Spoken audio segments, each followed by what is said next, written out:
आज समाजवादी पार्टी और कांग्रेस देश के अंदर और प्रदेश के अंदर जातीय संघर्ष नया प्रारंभ करने का प्रयास कर रही है।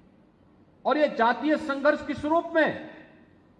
आपने देखा होगा, समाजवादी पार्टी का एक विधायक महाराष्ट्र के अंदर छत्रपति शिवाजी महाराज का अपमान करता है और औरंगजेब का महिमा मंडन करता है।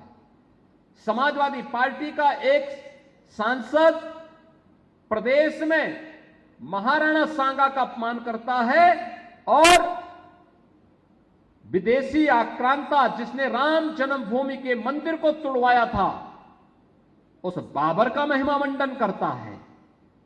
समाजवादी पार्टी के मुखिया स्वयं लौह पुरुष सरदार वल्लभ भाई पटेल का अपमान करते हैं और देश तोड़क जिन्ना, जिस जिन्ना के कारण पाकिस्तान में हिंदू मारे जा रहे हैं, काटे जा रहे हैं, बांग्लादेश के अंदर जिस जिन्ना के कारण आज भी दलित हिंदुओं के साथ निर्मम अत्याचार हो रहे हैं, उस जिन्ना का महिमा मंडन समाजवादी पार्टी कर रही है।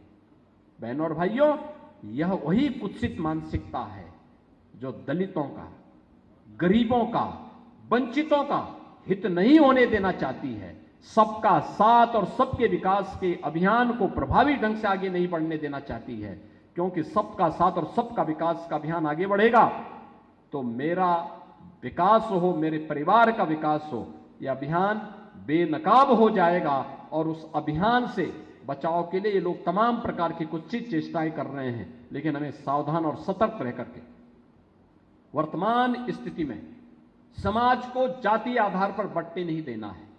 समाजवादी पार्टी को प्रदेश में 4 बार शासन करने का अवसर प्राप्त हुआ था और 4 बार के शासनकाल में ये गरीबों के मकान नहीं दे पाए,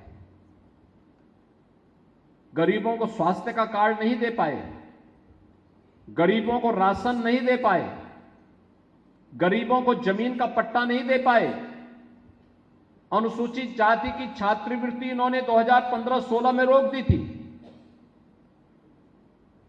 गरीब कन्याओं की शादी हो इसके लिए इन्होंने कोई व्यवस्था नहीं की, बेटी सुरक्षित हो इसके लिए कोई व्यवस्था नहीं की, अन्नदाता किसान आत्महत्या न करे इसके लिए कोई व्यवस्था नहीं की। आपदा के कारण होने वाली मौतों, चाहे वह डूबने से हो, आकाशीय बिजली से हो, उसमें उन पीड़ितों को लाभ मिले इसके लिए कोई व्यवस्था नहीं की। इनका तो उद्देश्य था, ये कार्य करते थे विकास हो लेकिन मेरा हो, मेरे परिवार का हो, परिवार से बाहर कभी नहीं निकल पाए। और मोदी जी का मंत्र है सबका साथ और सबके विकास का। सबका साथ और सबके विकास का मतलब किसी भी वंचित, किसी भी गरीब, किसी भी दलित के साथ कोई भेदभाव न हो, उसको योजना का बराबर लाभ मिले। और बहनों और भाइयों, उसको योजना का बराबर लाभ मिले, इसी क्रम में आज सरकार के प्रयासों का परिणाम है प्रदेश में 15 करोड़ लोग फ्री में राशन की सुविधा का लाभ प्राप्त कर रहे हैं। 60 लाख गरीबों को एक एक मकान मिल गया है।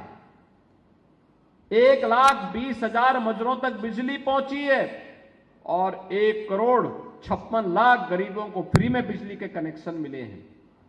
1,86,00,000 गरीबों को रसोई गैस के कनेक्शन मिले हैं। और होली और दीपावली के अवसर पर हम उन गरीबों को फ्री में एक एक रसोई गैस का भरा हुआ सिलेंडर भी उपलब्ध करवाने का काम कर रहे हैं।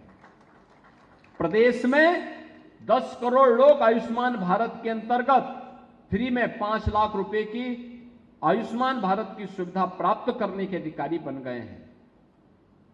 और उद्यम के क्षेत्र में भी अनेक अनुसूचित जाति के युवा आज अपना उद्यम स्थापित कर रहे हैं।